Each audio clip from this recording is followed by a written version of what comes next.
Hello everyone and welcome to the Slow Car Salon, a channel where I take videos of slow cars and maybe make them a little bit faster while spending way too much money on them. So get prepared for the ride. This is going to be sort of like a forum write-up video documentation of how I'm going to go through this process of, in this case for the Celica here, putting a V8 1UZ FE from a 1992 LS400 in it.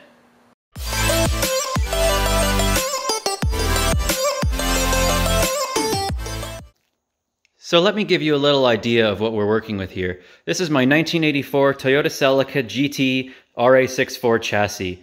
It is a liftback model with a solid rear axle for suspension and McPherson struts up front. As you can see, I've tried to do a little joke here and place the engine plastics on top to make it kind of look like it's there, but not really. Here's the engine in question.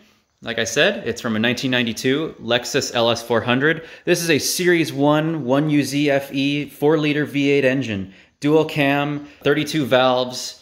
It is, for when it was developed, a very advanced engine for its time. So a 30-plus-year-old design, but it still proves to be a very, very strong combination for old Toyotas and other swaps alike, especially if you want to go turbo. In the case of this swap, this is going to be a completely stock swap with stock ECU and exhaust and things like that, unfortunately because I have to deal with California smog. But aside, you can probably omit a lot of these smog-related components from this swap, especially if you live in areas where there are not such strict regulations. In my case, unfortunately, I have to play the game. That will provide a very nice challenge for me as a mechanical and electrical engineer, of which I have a degree in both. So, if you're interested, be sure to follow along because I'll be posting up videos as much as I can with every little update I have for the car, as well as forum posts in parallel, and probably a big write-up at the end. So if you maybe don't like videos and you like reading articles, you can read that instead. Unfortunately, I won't be covering every single little variation of, say, if you're using a 1993 or above motor, because 1990 to 1992 seems to have a lot of similarities among them. 93 and 94 have secondary air injection and a smog pump, and this does not. You see there are no air ports by the exhaust. 95 is the beginning of the Series 2 1UZ. Things changed a little bit. The conrods in the engine got a little weaker, but it runs a slightly higher compression. And then in 1998, you have the VVTi variants, and those take a little bit of wiring know-how in order to make them work properly. But this is going to be the simplest version of the 1UZ, most robust, and perhaps the best suited for a car like this. Of course, some of you may be wondering about the history of this car and where it started and how it ended up here now, and probably want more of an in-depth look here, but I think I'll save that for another time, considering we have a much bigger job to do. When the swap is complete and everything's nice and cleaned up, I'll be sure to do a thorough walkthrough of how it's progressed since I got it 4 years ago. Of course, the first step with any swap is to locate an engine. So let me take you back in time a little bit to show you just about how I went about getting this particular engine. So here I am at the Pick and Pull junkyard. I brought my buddy Jeff along and we're waiting for some other friends to arrive. I tried to bring as many tools as I thought we would need to help make our lives easier. Anyways, let's go and check out the car. All right, we made it to the Lexus in the Pick and Pull. Let's take a look what we got in here. Oh, someone's been in here. Well, actually, I took all the intake and stuff, but it looks like they took the IACV and chopped the harness. Damn it. Well, hopefully, there's a couple other Lexus LS400s in this yard. Hopefully we can get the remains that we need from there. Otherwise, it's complete, it's here, and we're the only ones looking at this car. So, score. Time to get to work. So while Jeff attacks the radiator hose, I just noticed the spark plug wires are original. 1991. Holy shit. Well, those are certainly getting replaced when I service this engine. Onwards. And then all my friends showed up. I divided some tasks among them and we all got to work.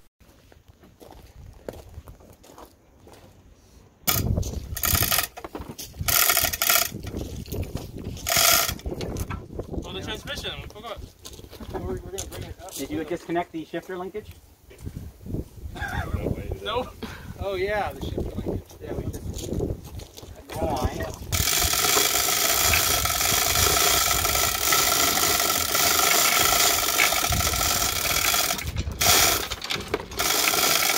There she blows! Oh, the controller's coming down. Are you guys good? Keep going. Car's raining. Just FYI, the car's moving. So be careful under there. All right. You probably should. I would get. Come out. There we go. Oh, nice. You got the drive shaft. Okay. Okay, the transmission is fouling on the firewall, so it kind of pulled the engine out a little bit. Guys, can you push from the top of the firewall? Yeah, let's go out to do this.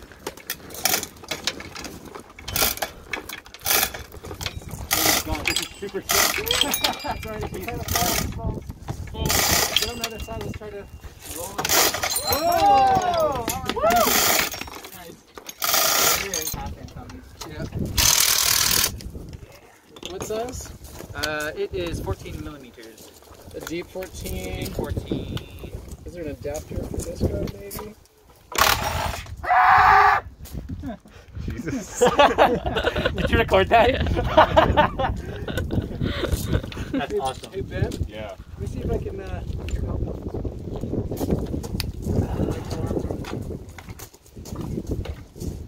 I can't help. You got this. I believe in you. I'll try my best. Do you have a big ass 14 millimeter? Yes, I do. Let me finish the top. Yes, please. Whoops, no, that's not even my half-inch impact. I can't believe you've done this. All right, so after 3 hours, the 1UZ is out. All the wiring, most of the accessories are all intact. I took off the power steering pump because I don't need that. We heated the transmission. I just threw it under the car as well as all the other things. We just threw them in there, and I got a score for points once we made it in the hole. But Giveaway. no free giveaways. No. Anyways, thank you guys all for all your help. Hey. Ben, Patrick, Jeff, Isaac. Oh my God, this is going to be a game changer. Let's go eat, yeah? All right. Burrito. Good job. Burrito? Yep. Let's get burritos.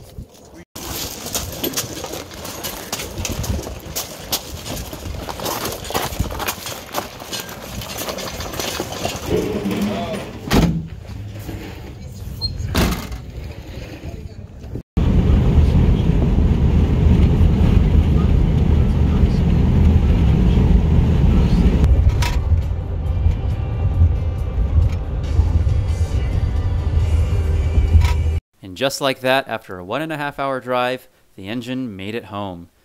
All right, let's get this thing on the hoist and in the garage.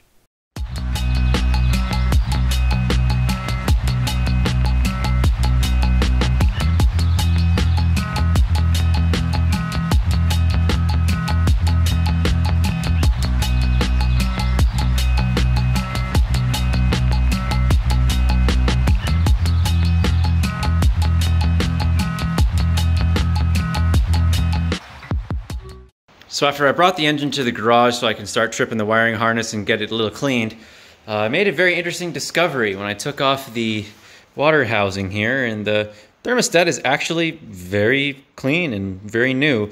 It's even got the little jiggle pin up top, so allows some coolant to bypass the throttle body when cold. So I think I'll actually leave that in, just maybe replace the seal, but that's a nice find. Otherwise, because my engine is still kind of on the hoist and I can't really get the intake manifold off, I can't get the wiring harness off all the way. So I'm going to try to strip it back as much as I can before I really try to clean the engine here, because man, it is oily. Even down at the sump, it's all super oily, even on the aluminum as well, so definitely needs a good degreasing. So since that last little time lapse, I've spent a few hours scrubbing away at the engine, and my goodness, what a difference it's made. I can actually see aluminum now. Overall, very happy with how this turned out. I could go deeper into it, but I think it's good enough as is for sure, especially back here. The back of it wasn't too dirty overall, but there's definitely more to hit, like the valve covers and intake and inside the V, but that'll be for when I actually take off the valve covers and the intake manifold itself. So that's pretty much a wrap on cleaning up the engine and where we're at for today. Next, I'll be using the engine hoist here and pulling out the motor out of the Celica to start getting this guy fitted in there once more adapter parts come in. If you really like what you saw, consider subscribing so you can see some more, get some more info on this swap for maybe your own Celica or just for entertainment purposes, whatever you like. I'll see you next time.